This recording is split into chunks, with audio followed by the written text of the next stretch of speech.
Be completely honest with me. Last night, you doom scrolled until your eyes started to water, or when you went to the toilet today, you brought your phone with you, or even right now, at this very moment, watching this video, have you got your phone in your hand? Exactly. And finally, the science is starting to catch up, and what it's finding will literally force you to never want to scroll ever again in your life. So listen, there are some researchers at Peking University, and essentially they gave some students a cognitive test. They split them into two groups. Some of them read and some of them scrolled TikTok, and then they tested them again. But the funny thing is, we all knew the TikTok group did worse, but here's the part that actually got me. They ran the study again, and this time it was cute animals versus science experiments.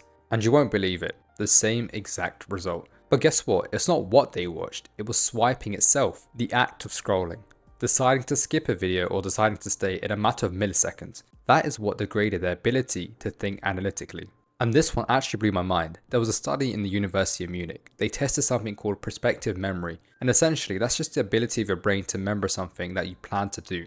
Just your everyday normal activities. Take your medication, join a meeting, just doing the thing you said you were going to do. And they gave people a cognitive task and then sent them on a 10-minute break. Some of them rested, some scrolled Twitter, some watched YouTube, and some went on TikTok, and then they retested them. Every group performed the same, except one. The TikTok group saw a significant drop in their scores.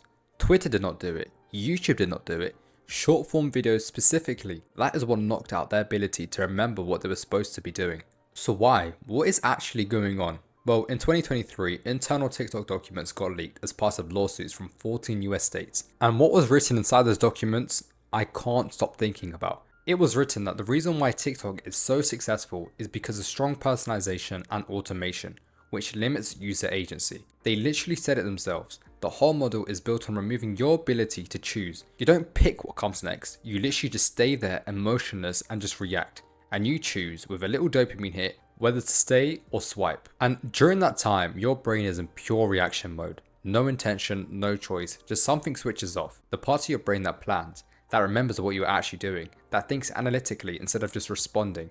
You're not watching content, you're just being fed it and your brain knows the difference. But why should we even care in the first place? Well, simply put, you're literally training your brain that it needs constant stimulation. So whenever you try to sit down, do a task, whether that's homework, whether that's an essay, or even a time where you need to focus, well, unfortunately, you just can't because your brain decides to procrastinate, saying to yourself that you'll just do it in 10 minutes, or you'll do it tomorrow, or even just next week. But in reality, your brain is in desperation of stimulation, or even just a scroll on TikTok. But guess what? The Munich researchers also found this. A UK replication of their study showed that if you limit yourself to just 10 swipes, 10, the memory drop disappears completely. So it's not a short form video that's the problem, it's the infinite, mindless, endless version of it. The version that every single platform has deliberately optimized to keep you inside of. So what am I actually doing about it? Well, I'm not going to lie to you and just say I deleted TikTok and I don't use it at all, because that's just completely false. I still use it. But the thing is, I set a hard limit, 15 minutes a day, and when it's gone, it's completely gone. And I moved it off my home screen, so opening it is an actual decision rather than just a muscle memory. And between me and you, I have genuinely noticed a difference. Whenever I decide to read a book or do some work online, I realize that I can focus much more and I don't need that constant stimulation. And as time goes on, you notice that TikTok just becomes boring. You don't feel fulfilled about it.